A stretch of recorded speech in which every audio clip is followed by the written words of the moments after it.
अभी क्लियर है आवाज?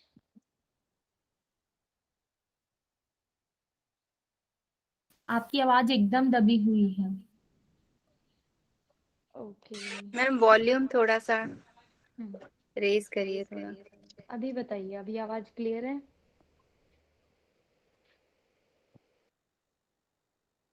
आ रही है वॉइस सही है तो आवाज? मैम। क्लियर है लेकिन एकदम कम आ रहा है। कम आ रहा है।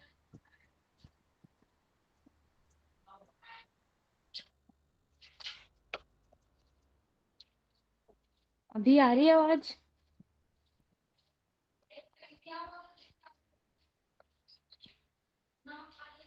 ठीक है मैम आवाज तो।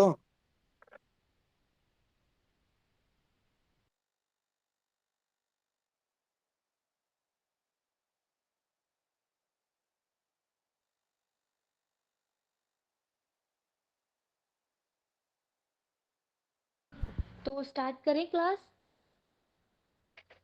Yes ma'am. ओके। एक बार बता दीजिए, कोई इशू नहीं है, आवाज ठीक आ रही है ना? अगर नहीं समझ आया, आवाज क्लियर नहीं आई तो कोई फायदा नहीं है क्लास का। ठीक आ रही है मैम, अच्छी आ रही है। ओके, ठीक है। तो एक बार कमर गर्दन सीधी करके बैठेंगे सभी, एक बार गायत्री मंत्र का जप करेंगे। ओम भूर्भुवः स्वाहा तत्सवितुर्वरेण्यं भर्गो देवस्य धीमहि धियो यो नः प्रचोदयात्।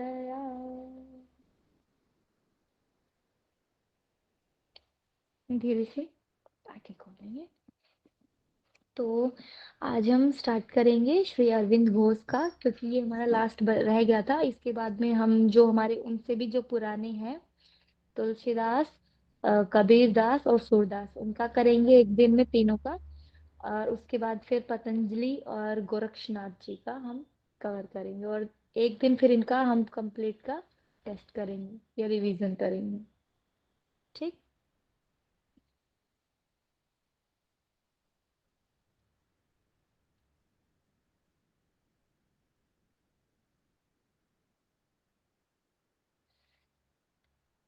तो स्टार्ट करें। जी मैम। तो आज हम पढ़ेंगे श्री अरविंद घोष का। इनका जन्म 15 अगस्त 1872 ईस्वी में हुआ था, और इनकी मृत्यु 5 दिसंबर 1950 ईस्वी में हुई थी। जिस दिन हमने एक वो बनाया था, एक नोटपैड बनाया था जिसमें हमने लिखा था जन्म और मृत्यु सभी का, उनमें हमने पूरा सही से उनको पैटर्न में डाला था कि किसका पहले आया था, जन्म किसका हुआ था पहले, ऐसे करके। तो उसमें बीच में एक रह गया था अरविंद घोष का। तो इसको आप ठीक कर लेंगे, या फिर जो जिन्होंने भी लिखा था, अब मैं उनका देखकर दोबारा लिख के अच्छे से मैं ग्रुप पे भेज दूंगी। ठीक। तो उनको आप अच्छे से देख लेंगे, क्योंकि ऐसे क्वेश्चन बनते हैं, लाइन मैम ये में दे ठीक देंगे। जो एक बार पहले ग्रुप में आया था ना, किसी ने भेजा था, उसमें एक रह गया था अरविंद घोष का, ये हमने नहीं बताया था। ओके। हाँ, तो उसको मैं दोबारा से लिख के मैं ग्रुप पे भेज दूंगी। ठीक है। इंट्रोडक्शन देखते हैं। श्री अरविंद घोष का जन्म 15 अगस्त 1872 ईस्वी में हुआ था, 72। स्थान कोलकाता, बंगाल में हुआ था। बंगाल में और किन किन का जन्म हुआ था? स्वामी विवेकानंद। स्वामी विवेकानंद और श्यामाचरण लाहिड़ी। श्यामाचंद लाहिड़ी का जन्म हुआ था। और श्यामाचंद लाहिड़ी का मतलब कहाँ रहे थे वो अपने लाइफ, उन्होंने जीवन कहाँ? बनारस। हाँ, बनारस था। काशी याद है मुझे। हाँ वो काशी बनारस एक ही हुआ ना। अच्छा, ठीक है। नेक्स्ट, पिता है इनके कृष्णधन घोष, जो एक डॉक्टर थे। माता स्वर्णलता देवी। पत्नी मृणालिनी देवी। संस्थापक श्री अरविंद आश्रम। हाँ, ये क्वेश्चन बन सकता है कि श्री अरविंद आश्रम के संस्थापक कौन थे? श्री अरविंद घोष। या फिर श्री अरविंद घोष ने कौन से आश्रम की स्थापना की थी? तो ऑप्शन दे सकते हैं, बोल सकते हैं घोष आश्रम, अरविंद आश्रम, अरविंद घोष आश्रम, तो ऐसे करके आ सकता है। तो हमें ध्यान रखना है श्री अरविंद आश्रम की स्थापना इन्होंने की थी। इसको हाईलाइट करेंगे अच्छे से अपने नोट्स में। दर्शन, इंटीग्रल योगा, पूर्ण योगा, ये मुझे याद है, शायद ये एक क्वेश्चन आया था पिछले 2-3 साल में। डायरेक्ट पूछ सकते हैं integral yoga.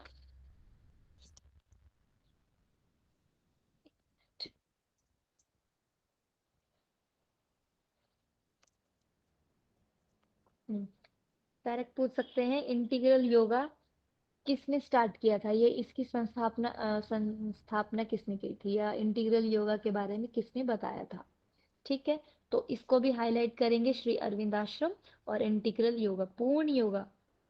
Integral yoga English में है, हिंदी में पूर्ण योगा। मृत्यु इनकी 5 दिसंबर 1950 में हुई थी। कहाँ हुई थी? पौंडीचेरी में। तो देखो, इनका जन्म हुआ था बंगाल में, मृत्यु हुई थी इनकी पौंडीचेरी में। ओके। श्री अरविंद ने वंदे मातरम पत्रिका का भी प्रकाशन किया था, ये भी इम्पोर्टेंट है। वंदे मातरम पत्रिका का प्रकाशन किया था इन्होंने। ठीक है, इसको हाईलाइट कर लेंगे अच्छे से। नेक्स्ट है, महर्षि अरविंद के अनुसार अपने आप से जुड़ना ही योग है। ठीक है, इसे भी ध्यान रखेंगे। आगे चलते हैं। इनकी शिक्षा सन 1869 1879 ईस्वी में जब अरविंद 7 वर्ष के थे, तभी इनके पिता अपने पत्नी और बच्चों सहित इंग्लैंड चले गए थे। ठीक है, तो मतलब इनकी परवरिश अभी इंग्लैंड में हुई थी। इंग्लैंड के प्रसिद्ध शहर मैनचेस्टर में W.H. ड्रेविट कांग्रेगेशनल चर्च के पादरी थे, जो कृष्णधन के अच्छे मित्र थे।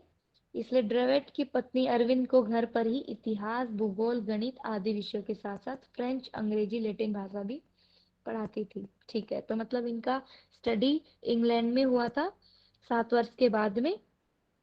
और वहां पर इन्होंने क्या क्या पढ़ा था? हिस्ट्री, ज्योग्राफी, मैथ्स, इतिहास, भूगोल, गणित, और उसके साथ साथ इन्होंने फ्रेंच, इंग्लिश और लैटिन भाषा की भी पढ़ाई की थी। ठीक है, अरविंद ने 1884 से 1884 से 89 तक सेंट पॉल स्कूल लंदन में 5 वर्ष तक अध्ययन किया था। यहाँ अरविंद ने प्रधानाध्यापक डॉक्टर वॉकर के नेतृत्व में ग्रीक भाषा का अध्ययन किया। तो इतने हम नाम याद नहीं रखेंगे, बस हम ये देखेंगे कि इन्होंने क्या क्या पढ़ा था। इतिहास, भूगोल, गणित, फ्रेंच, अंग्रेजी, लैटिन भाषा, और उसके साथ साथ ग्रीक भाषा का अध्ययन भी इन्होंने किया था। नेक्स्ट है, इस दौरान अरविंद ने ICS इंपीरियल सिविल सर्विस की परीक्षा में 11वां स्थान प्राप्त करके अपनी योग्यता को साबित कर दिखाया था। ये इंपॉर्टेंट लाइन है, इसको अच्छे से देखेंगे कि किसने ICS की परीक्षा पास की थी, 11वां स्थान प्राप्त किया था। तो अरविंद घोष ने ICS की परीक्षा प्राप्त की थी, मतलब ICS की परीक्षा इन्होंने दी थी और उसमें पास हुए थे, 11वां स्थान इन्होंने प्राप्त किया था। उस समय इंपीरियल सिविल सर्विस, ये जो सर्विस है ICS, ये बहुत ही बड़े उच्च पद की होती है। जैसे अभी अभी हम बोलते हैं UPSC, IAS, IPS का एग्जाम, उस तरीके से ये पहले इंग्लैंड में ICS था। उस समय इंपीरियल सिविल सर्विस ब्रिटिश साम्राज्य की उच्च नागरिक सेवा के लिए सबसे बड़ी परीक्षा होती थी। ठीक है, तो इसमें याद रखने का क्या क्या चीज है कि 1879 में ये चले गए थे कहाँ? अपने पिता के साथ इंग्लैंड। और इन्होंने क्या क्या पढ़ा था? इतिहास, भूगोल, गणित, फ्रेंच, अंग्रेजी, लैटिन की स्टडी वहां इन्होंने की थी। नेक्स्ट है 1884 से 89 तक सेंट पॉल स्कूल लंदन में इन्होंने डॉक्टर वाकर के नेतृत्व में ग्रीक भाषा भी इन्होंने सीखी और ICS की परीक्षा दी। ये इंपॉर्टेंट है, ICS की परीक्षा। ठीक, नेक्स्ट है अरविंद का भारत आगमन। अब ये अपने भारत में आ गए हैं। बड़ौदा, गुजरात के महाराजा सयाजीराव गायकवाड़ तृतीय ने रियासत की सेवा के लिए अरविंद को चयन किया था। यहाँ से भी क्वेश्चन बन सकता है कि कौन से राजा ने इनको नियुक्त किया था राज्य की सेवा के लिए। तो सयाजीराव गायकवाड़ सयाजीराव गायकवाड़ तृतीय ने रियासत की सेवा के लिए अरविंद को चयन किया था। कहाँ के राजा थे? गुजरात के। नेक्स्ट, अरविंद बड़ौदा कॉलेज में फ्रांसीसी भाषा के प्रोफेसर बन गए थे। तो ये क्वेश्चन बन सकता है कि बड़ौदा कॉलेज में वो कौन सी भाषा के प्रोफेसर थे? फ्रांसीसी भाषा के, जो अब महाराजा सयाजीराव यूनिवर्सिटी ऑफ बड़ौदा है। अब उसका नाम ये है, महाराजा सयाजीराव यूनिवर्सिटी ऑफ बड़ौदा। ठीक है। आगे वहां अरविंद को नेक्स्ट है, वहां अरविंद को कुछ समय बाद वाइस प्रिंसिपल बना दिया गया। ठीक है। बंगाल के क्रांतिकारी आंदोलन एवं मध्य प्रदेश के आंदोलनों में महत्वपूर्ण भूमिका इन्होंने निभाई। इस दौरान उनकी भेंट लोकमान्य तिलक व बहन निवेदिता से हुई थी। तो ये हम याद रखेंगे कि इन्होंने क्रांतिकारी आंदोलन के रूप में भी अपना काम किया है, क्रांतिकारी के रूप में। और लोकमान्य तिलक, बहन निवेदिता से भी इनकी मुलाकात हुई है। ये ज़्यादा इम्पोर्टेंट नहीं है, इतना याद रखने की जरूरत नहीं है। हाँ, पर ये याद रखेंगे कि फ्रांसीसी भाषा के प्रोफेसर थे ये, और महाराज सयाजीराव गायकवाड़ तृतीय ने रियासत की सेवा के लिए अरविंद को चयन किया था। ये याद रखेंगे। नेक्स्ट, विवाह। सन 1901 में 28 वर्ष की उम्र में अरविंद का विवाह रांची, तत्कालीन बिहार के निवासी भी श्री गोपाल चंद्र बोस की बेटी मृणालिनी देवी से हो गया था। तो 1901 में इनका विवाह हो गया था। किनसे हुआ था? बेटी मृणालिनी से। इनके फादर का नाम श्री गोपाल चंद्र। ठीक है। कहाँ हुआ था? रांची में। ठीक। लेकिन 1928, 28 साल बाद में, ईस्वी में पौंडीचेरी में इन्फ्लुएंजा महामारी में से मृणालिनी देवी का देहांत हो गया था। ठीक है, हमें पता चल गया है, ज्यादा याद रखने की जरूरत नहीं है। उसके बाद अरविंद ने पारिवारिक जिम्मेदारियों से मुक्त होकर गहन योग साधना के लिए अपने आप को शारीरिक और मानसिक रूप से तैयार किया। तो याद हम रखेंगे, 1928 के बाद उनकी पत्नी का देहांत हो गया था, और उसके बाद इन्होंने मतलब योग में और साधना इन्होंने बढ़ा ली थी उसके बाद। ठीक। नेक्स्ट है अरविंद का राजनीतिक जीवन। सन 1906 ईस्वी से ही अरविंद दादा भाई नारोजी के नेतृत्व में भारतीय आंदोलनों में भाग लेने लग गए थे। तो 1906 से ही ये इन्होंने स्टार्ट कर दिया था भारतीय आंदोलन में भाग लेना। किसके नेतृत्व में? दादा भाई नारोजी। और इससे पहले भी हमने क्या पढ़ा था? लोकमान्य तिलक और भगिनी निवेदिता। हाँ, दरगाह, उनसे इनकी मुलाकात हुई थी, और यहाँ पे भी आ गया दादा भाई नारोजी। नेक्स्ट है, सन 1907 से 8 ईस्वी में अरविंद ने बाल गंगाधर तिलक के साथ भारत के अनेक राज्यों की यात्राएं की। यहाँ से भी क्वेश्चन बन सकता है, बनाने वाले कहीं से भी घुमा के दे सकते हैं कि इन्होंने किन किन के साथ काम किया। ठीक है, मतलब एक सेकेंड,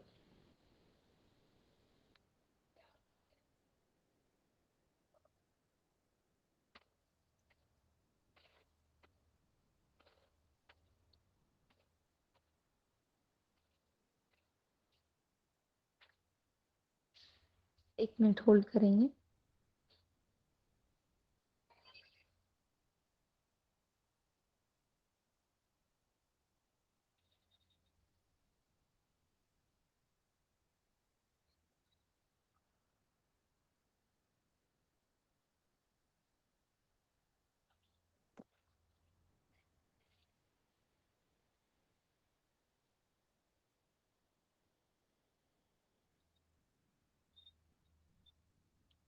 चलिए,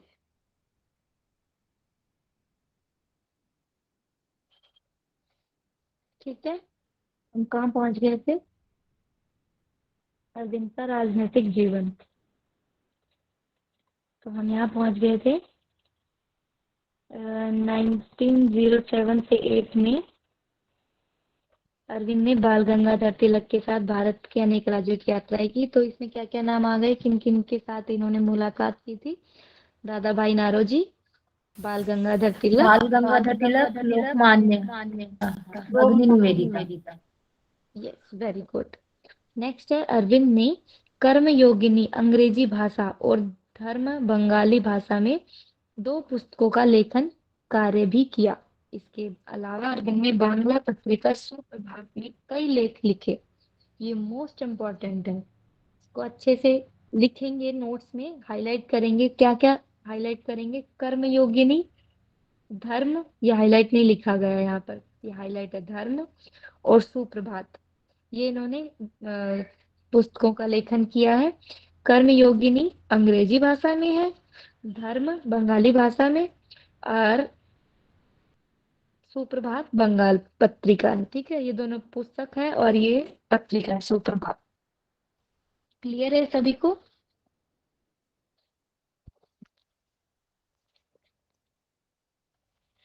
ठीक है, आगे चलते हैं।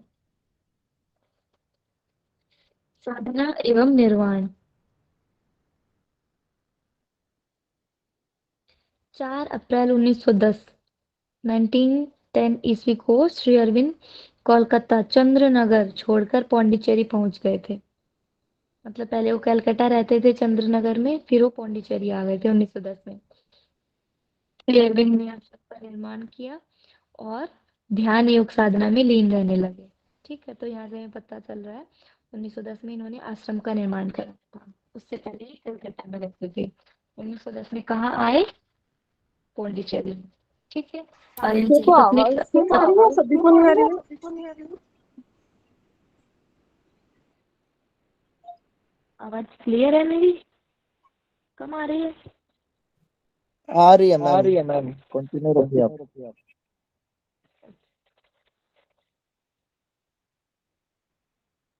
ठीक है, तो हमने देख लिया था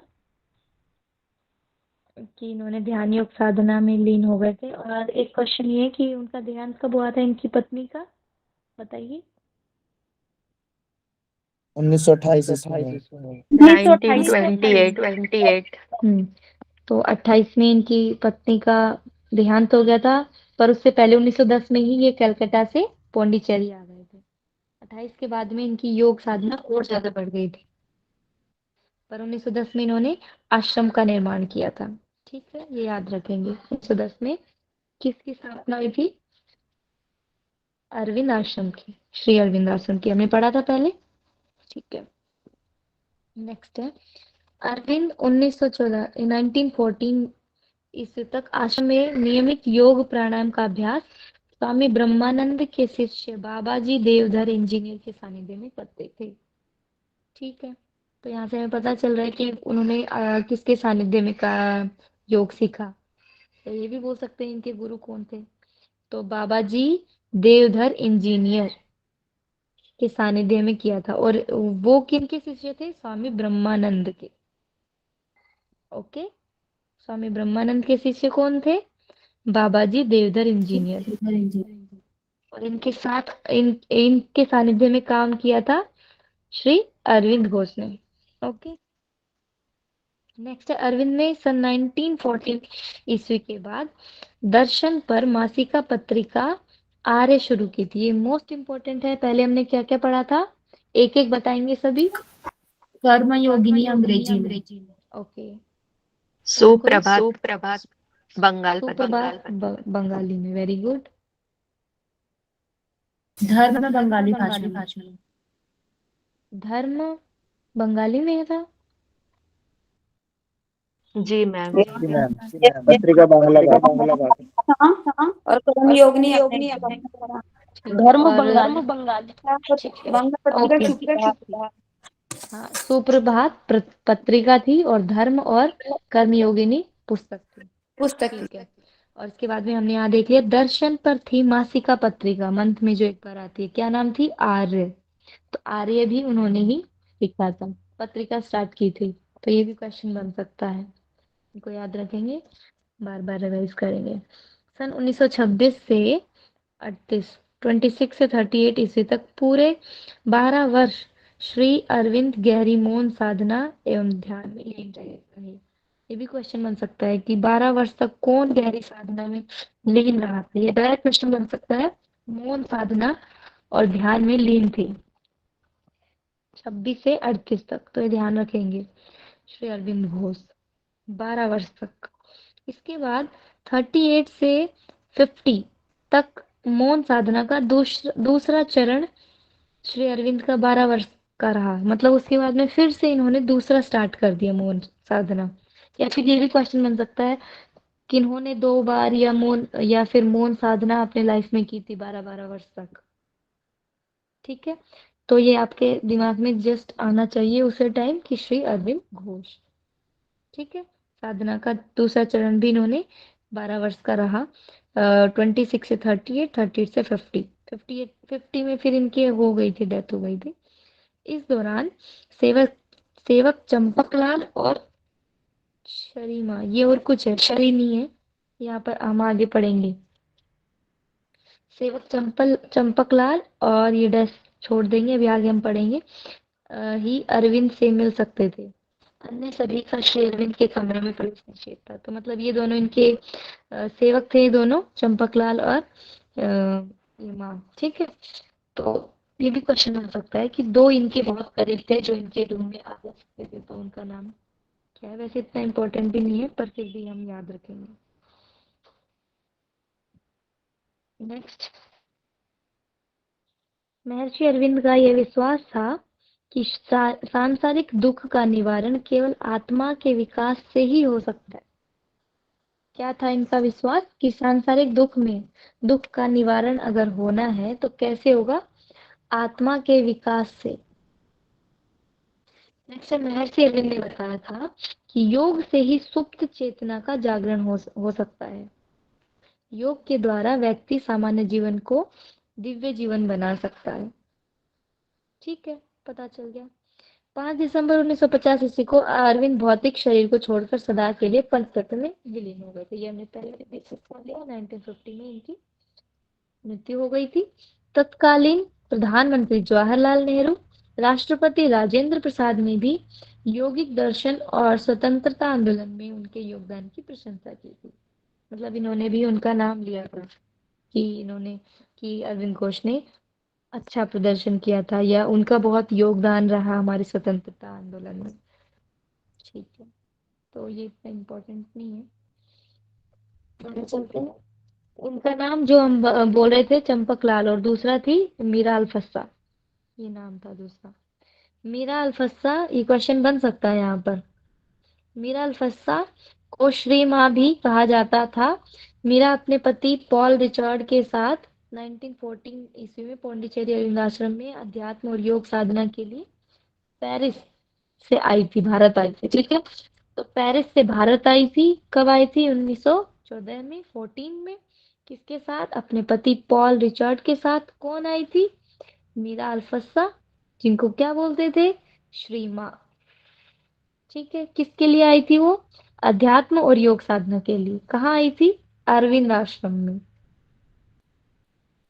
ठीक है, इनका जन्म 21 फरवरी 1878 ईस्वी को पेरिस फ्रांस में हुआ। इतना ही इंपॉर्टेंट नहीं है, पर मीरा अल्फस्सा नाम आप ध्यान रखेंगे। मीरा अल्फस्सा और दूसरा नाम क्या था वो, चंपकलाल, जो इनके सेवक थे।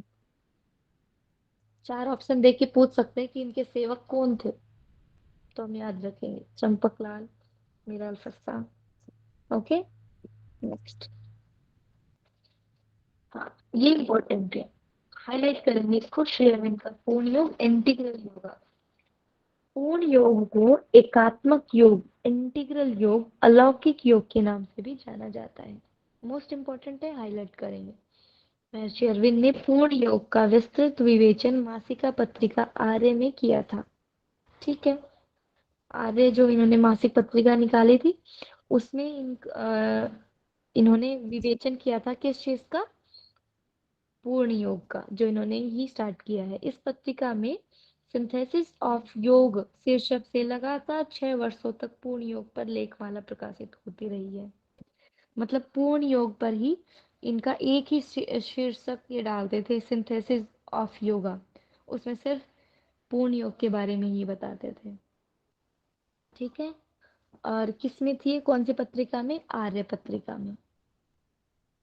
ठीक, और वैसे आर्य पत्रिका थी वो किसके बारे में थी, दर्शनों के बारे में, दर्शनों के ऊपर।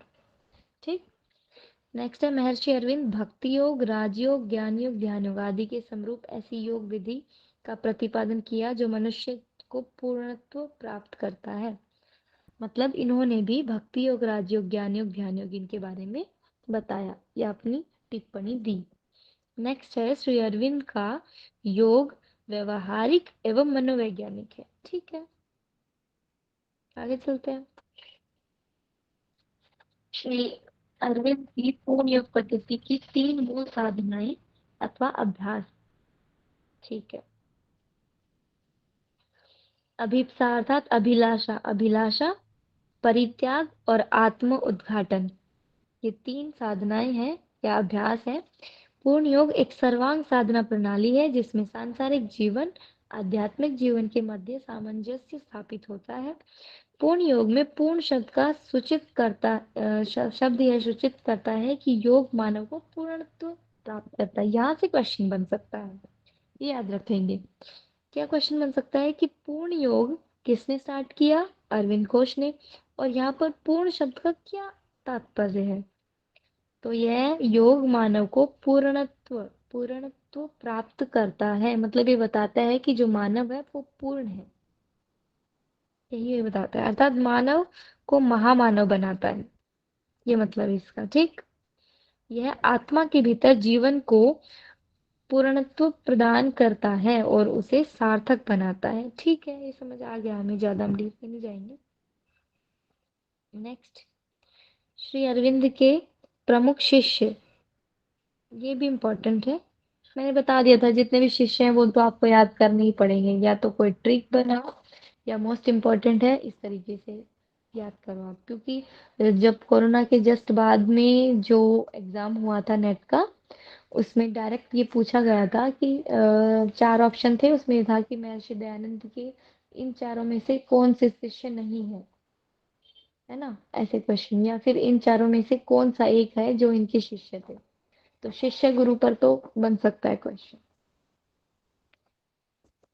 ये देखते हैं, एन के गुप्ता, अमल किरण, निरोध बरन, पवित्रा। ये तो नॉर्मल ऐसे नहीं आएंगे कि पवित्र डायरेक्ट नाम दे दिया, पर फिर भी हमें पढ़ना चाहिए। ए बी पुरानी, डी के राय, सप्रेम, इंदिरा सेन, चंपक लाल। ठीक है, और वो भी थी एक मीरा अल्फसा ये श्रीमान। चंपक लाल तो थोड़ा लग रहा है कि हाँ ये आ सकता है। हाँ, चंपक लाल श्रीमा हो गई। मीरा अल्फसा उनको बोला, पहला नाम था उनका, उसके बाद में पवित्रा श्रीमा होगी, उनको बोलते थे। चंपक लाल होगी, इंद्रसेन, अमल किरण, ये सब हो सकता है। ठीक है, आगे है श्री अरविंद की प्रमुख रचनाएं। लास्ट है ये। रचनाएं श्री अरविंद ने अंग्रेजी, हिंदी, बांग्ला तीनों भाषाओं में लेखन कार्य किया। इस अरविंद की प्रमुख श्री अरविंद की प्रमुख रचनाएं ये हैं। ठीक है, तो ये क्वेश्चन बन सकता है कि श्री अरविंद ने किस किस भाषा में अपने लेखन लेखन कार्य किए हैं। तो हमें ये पता होना चाहिए, हिंदी, अंग्रेजी और बांग्ला। ठीक है, वैसे उनको ग्रीक, लैटिन भी आती थी, उन्होंने पढ़ा था। फ्रेंच भी पढ़ा था, हमने पढ़ा था ना। तो ये देखते हैं इनकी प्रमुख रचनाएं कौन कौन सी हैं। The life divine, the secret of the Vedas, the ideal of human unity, the synthesis of yoga. ये तो उनका टॉपिक भी था, एक शीर्षक, द सिंथेसिस ऑफ योगा। किसमें था, कौन सी पत्रिका में, बताओ। आर्य। हाँ, वेरी गुड, आर्य। नेक्स्ट है the future poetry, the human cycle, the defence of Indian culture, essays on the Gita. अब देखो, इतने सारे जितने भी हमने पढ़े थे, किसी न किसी ने गीता पे टिप्पणी दी है, अपना कुछ बताया है। तो इनका भी है essay on the Gita, the psychology of social development, Savitri महाकाव्य, लेटर्स ऑन योगा। ठीक है, तो ये आप याद रखेंगे। चलिए, खत्म भी हो गया है। अब इसमें किसी को कोई डाउट है तो पूछ सकते हैं आप। मैम दूसरी स्लाइड भी करवा दो। ये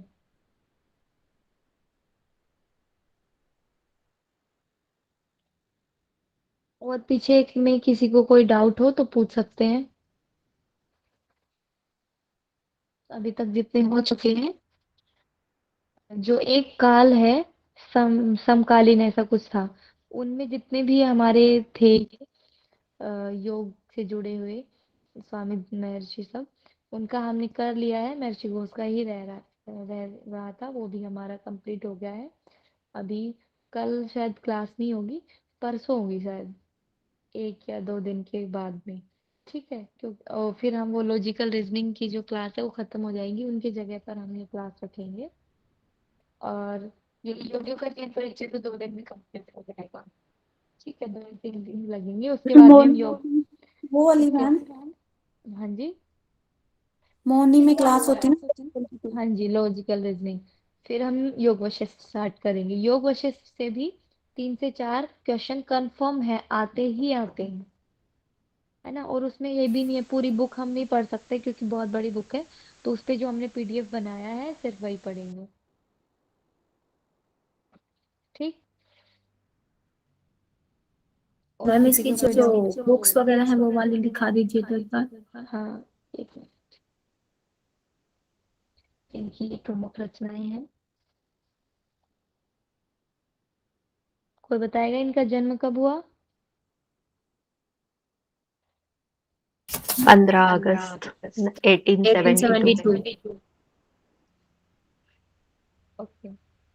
और मृत्यु इनकी 1950 में। ठीक है। और अभी रिवाइज कर रहे हैं, हम सभी सुनेंगे। और किसकी स्थापना इन्होंने की? श्री अरविंद आश्रम की।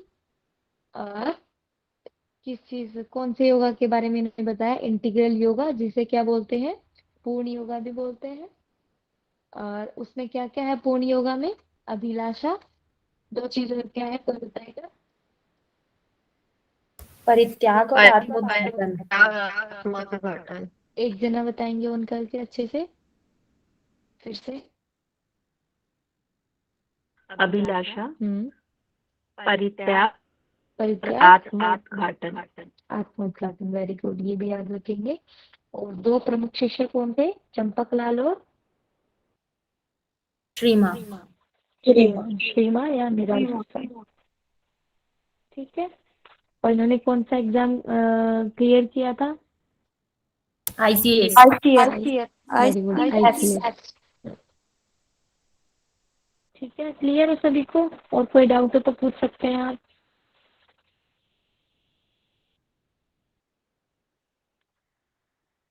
चलिए,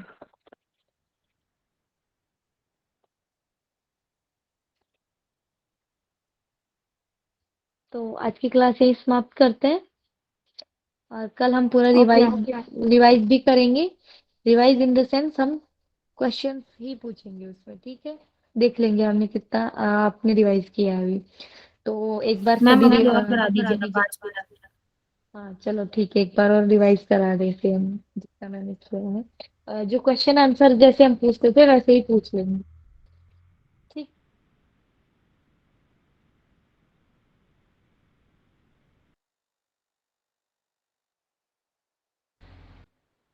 श्री विवेकानंद जी के गुरु कौन थे? Ramakrishna Paramhansa. Hand raise, Ramakrishna Paramhansa. Hand raise करें। रामकृष्ण परमहंस। हाँ, very good, Ramakrishna Paramhansa. Ma'am, New York में, हाँ जी, आप कोई भी क्वेश्चन पूछे ना तो आप म्यूट कर लीजिए उसके बाद अपने माइक को। आपकी इको हो रही है फिर। ओके। मतलब एक बार क्वेश्चन पूछ के फिर मैं माइक ऑफ कर लूँ? जी मैम, उसके बाद क्लियर आएगी आवाज। जी ठीक है। तो नेक्स्ट क्वेश्चन है, न्यूयॉर्क में वेदांत समिति की स्थापना कब हुई थी? हैंड रेस करेंगे।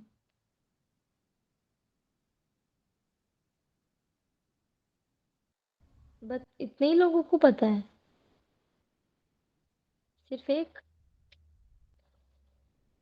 ये तो मोस्ट इम्पोर्टेंट है, मैंने बताया था पहले भी।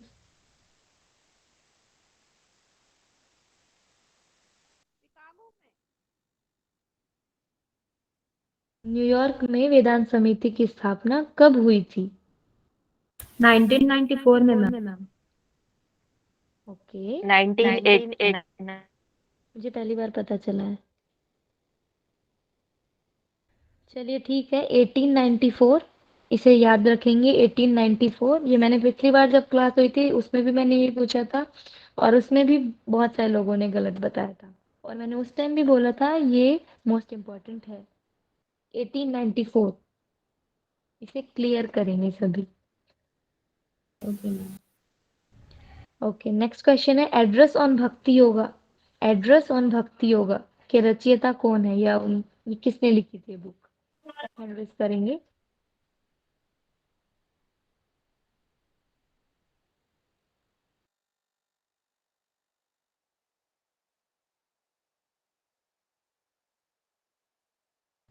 संध्या जी बताएंगी।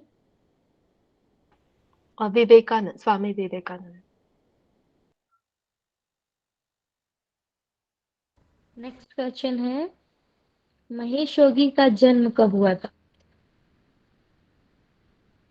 क्या एक बार रिपीट कीजिए।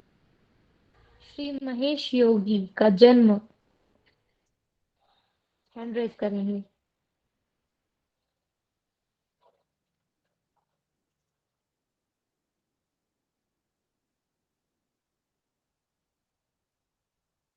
निशु जी बताएंगी।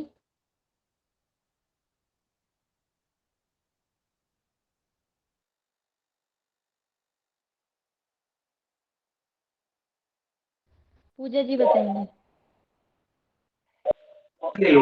1980। Very good, 1980। जिनका भी आंसर आया 12 जनवरी। नेक्स्ट है क्रिया योग किसने दिया था? जल्दी से हैंड रेज करेंगे। रामाचरण लाहिड़ी महाशय।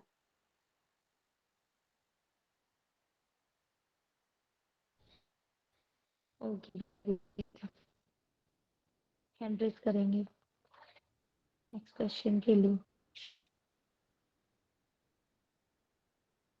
स्वामी शिवानंद का जन्म कब हुआ था? Swami Shivananda, hand raise.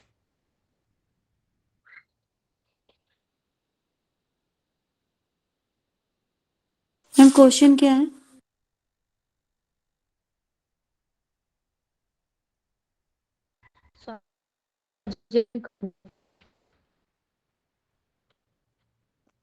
Very good, 1887। Ma'am question क्या है? स्वामी शिवानंद का जन्म कब हुआ था? स्वामी शिवानंद हमने पढ़ा था ना ऋषिकेश में। चलिए, नेक्स्ट है दक्षिणामूर्ति का अवतार किन्हीं कहते हैं, किन्हीं कहा जाता स्वामी शिवानंद का जन्म 8 सितंबर 1857। 1887। 1887। है? हो गया, वो हो गया, 1887 बता दिया। पूजा जी बताएंगे दक्षिणामूर्ति का अवतार किन्हीं कहा जाता है?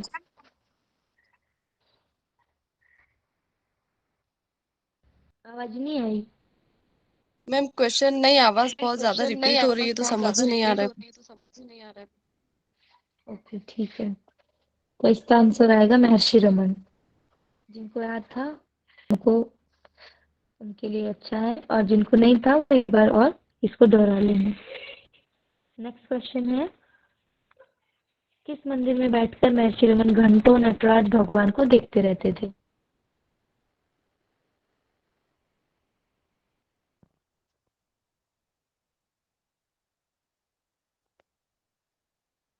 पूजा जी बताएंगी।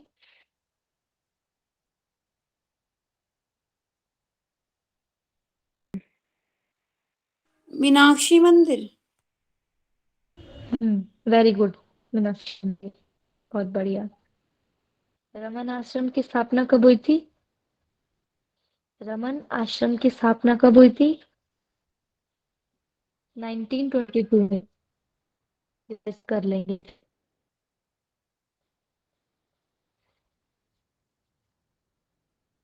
किनको देखते रहते थे बोले मैम? घंटों मंदिर में रहते थे ना। घंटों मंदिर में रहते थे ना। हाँ, नटराज भगवान की मूर्ति थी, उनको देखते रहते थे मीनाक्षी मंदिर में। ठीक है, नेक्स्ट है मैम इसमें उत्कृष्ट इसमें जागृत वो भी आ सकता है की बुक। जी रामकृष्ण का भी आ सकता है ना इसमें, विवेकानंद जी का वो कॉलिंग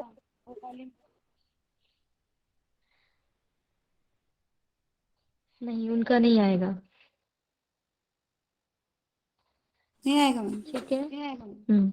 ये मैंने पहले भी डिस्कस किया था, यही क्वेश्चन पहले भी पिछली बार।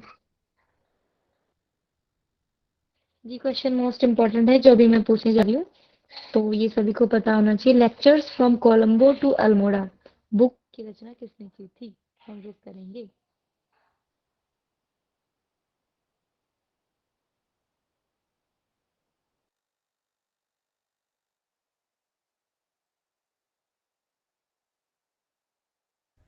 शालिनी जी बताएंगी। मैम क्वेश्चन ही नहीं सुनाई दिया मुझे। Lectures from Colombo to Almora पुस्तक की रचना स्वामी विवेकानंद ने की थी। क्लियर?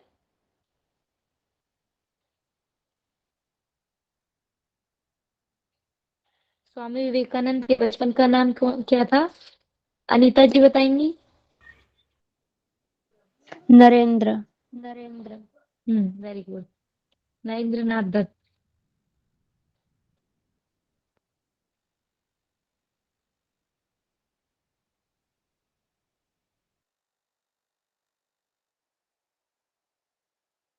चलिए नेक्स्ट क्वेश्चन है, सत्यार्थ प्रकाश की रचना किन्होंने की?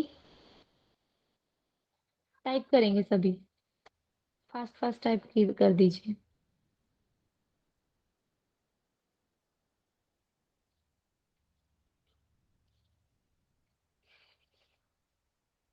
Very good match Dayanand clear.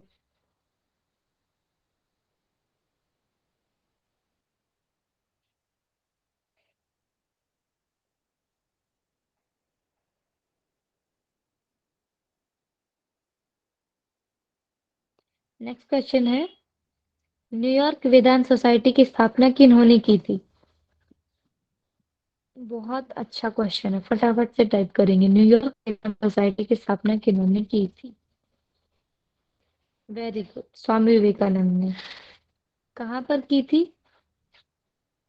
कौन से देश में?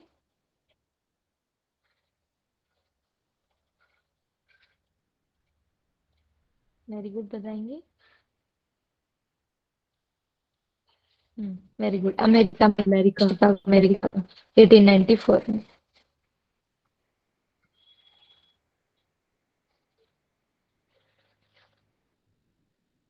नेक्स्ट क्वेश्चन है, डीएसवीवी जो है ना, सॉरी डीएसवीवी बोल रही हूँ, डीएवी, दयानंद एंग्लो विद्यालय की स्थापना किन्होंने की थी? दयानंद ने की थी। अच्छा,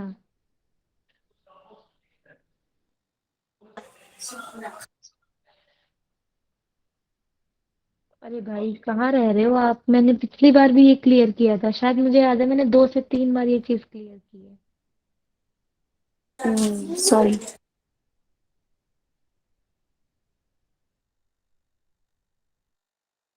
महेश जी बताएंगे, माइक ऑन करके। महात्मा हंसराज ने में। हाँ जी, महात्मा हंसराज ने लाहौर में 1886 में। ठीक है।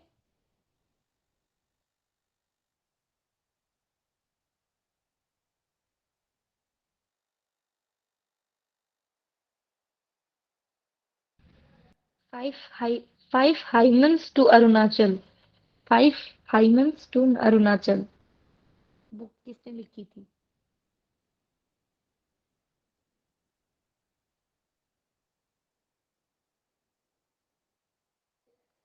वेरी गुड, बहुत बढ़िया। महर्षि रमन ने। याद रखेंगे, मैंने पिछली बार भी बोला था ये भी कि इम्पोर्टेंट है।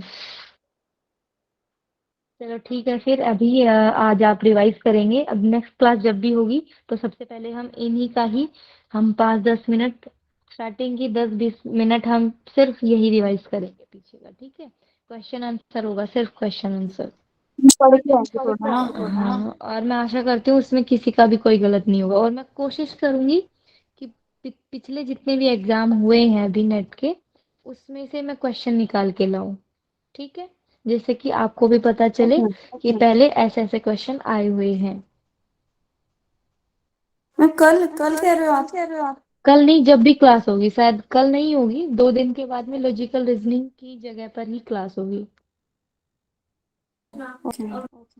ठीक है, तो इसको अच्छे से रिवाइज करेंगे। मैम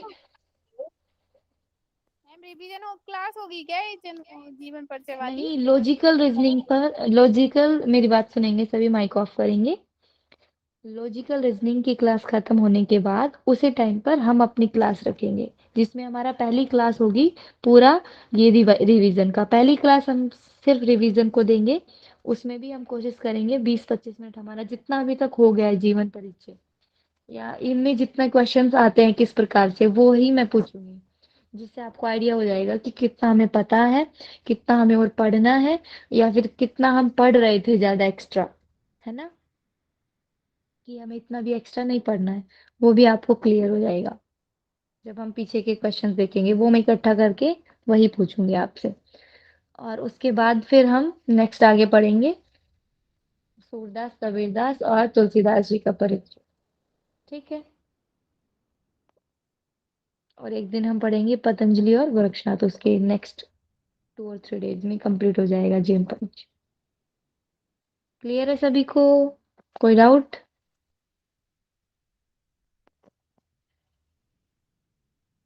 मैम पूरा पूरा जीवन परिचय होने के बाद रिवीजन क्लासेस करवा देना है।